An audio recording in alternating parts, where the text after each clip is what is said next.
sheath itself is made from brown PVC 4-inch waste pipe, and all I've done was basically cut it to shape, folded it over taco style, drilled a couple of holes through it and put rivets, which you can't see at the moment because I've got it covered in green sniper tape.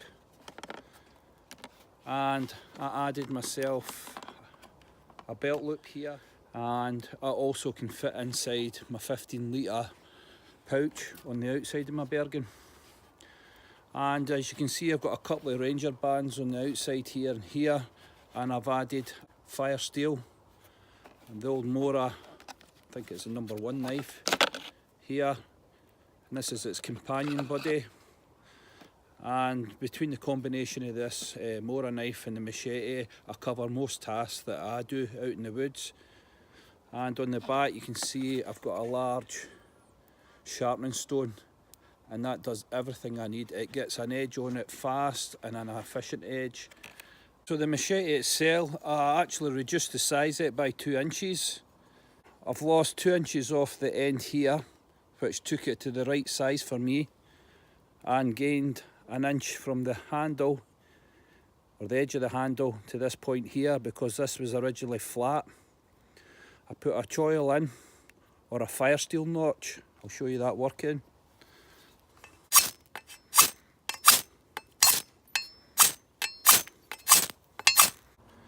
And another thing I done it for was to actually produce very fine shavings for starting my fires.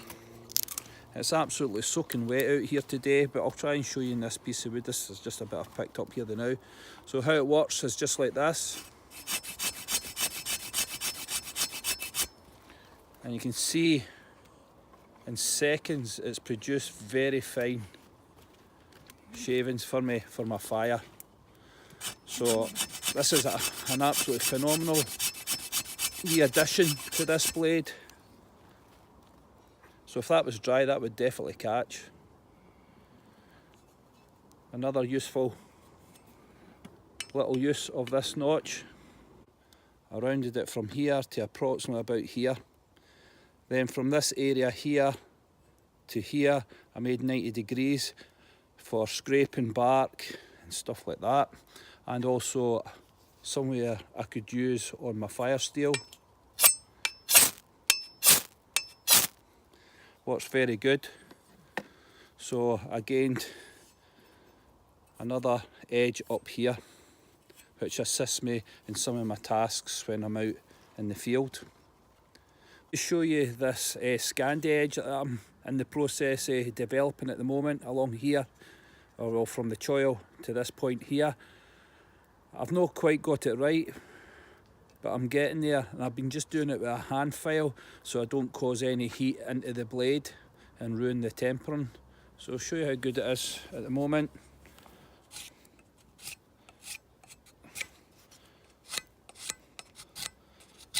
So it can take this branch and give me, got a couple of knots in this, but quite pleased at that so far. So for this point here to approximately here, I convexed this and reduced the shoulder slightly along this point here, and I'll just show you how efficient it is at cutting. There we go. Phenomenal bite. Look at that.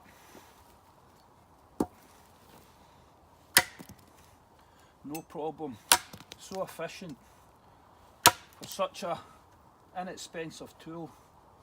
What a performer, with slight changes to the edges.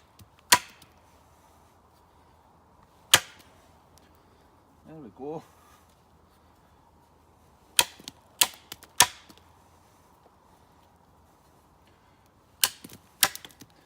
And even the change to the handle has made it a lot more comfortable for me.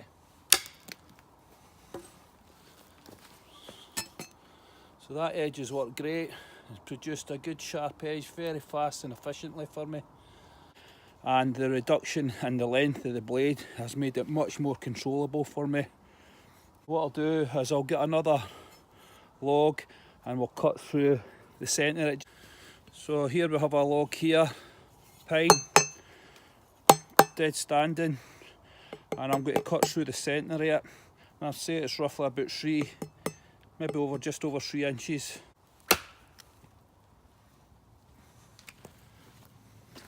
Look how deep that bite is.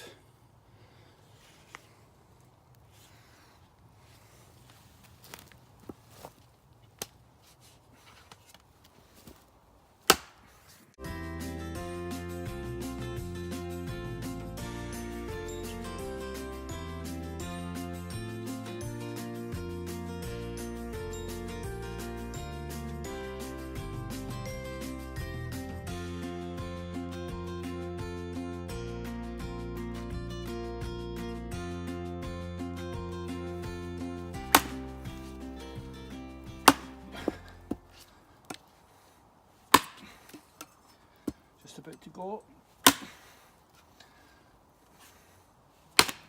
Oh. There you go. Edge perfect. Really hard piece of wood there. Very efficient cutter. Well pleased with that performance. Another thing you can see here is this small notch up here. I can use that as a fire steel notch. Like that. So what this small hook does is actually gives me an area that I can purchase onto a branch when it comes to sharpening, and I'll show you what I mean by that. What it does is allows me to maintain the angle that I want consistently when it comes to sharpening. So hook it in, pull and sharpen away, maintaining a nice steady angle. That's how that hook works.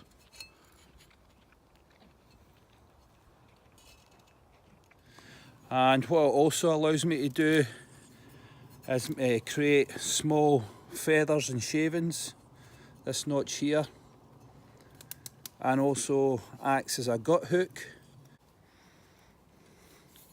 The handle then, what I've done with the handle, cut down here at 90 degrees and here, across and here, making a 90-degree cut, and then rounded it off with a hand file and some sandpaper, and done the same at this point here, rounded off the edges and the handle swell here with a piece of sandpaper. And what that does is gives me the perfect size, and through experience I find what works for me is a grip like this, and if I can fit another finger in, that just gives enough slippage and comfort when it comes to heavy chopping tasks. I feel that I need this wiggle room for me. And I reduced the edges here slightly, rounding them off, and here, and also at the rear on this area here, so it fits in your palm much easier and makes it much more comfortable in the palm when it comes to cutting over long periods of time when clearing brush.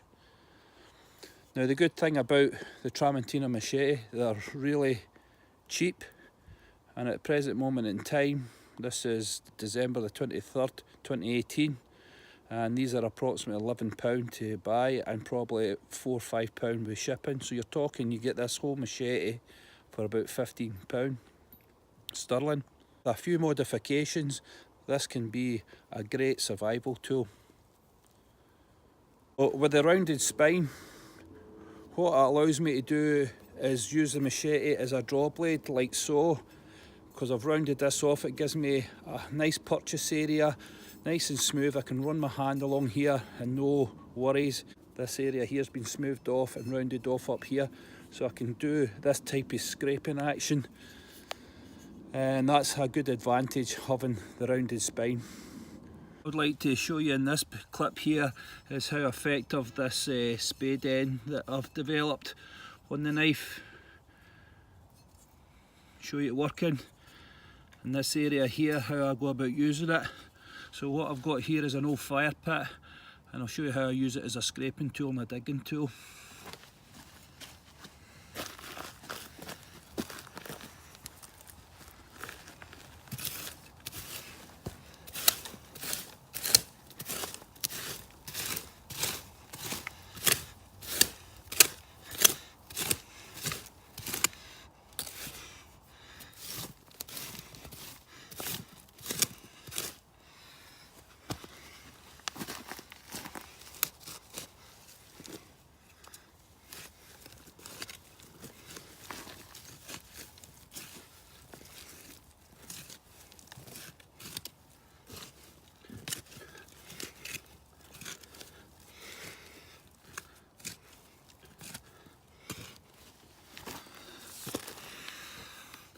So as you can see there, a very efficient digging tool, does it really quick.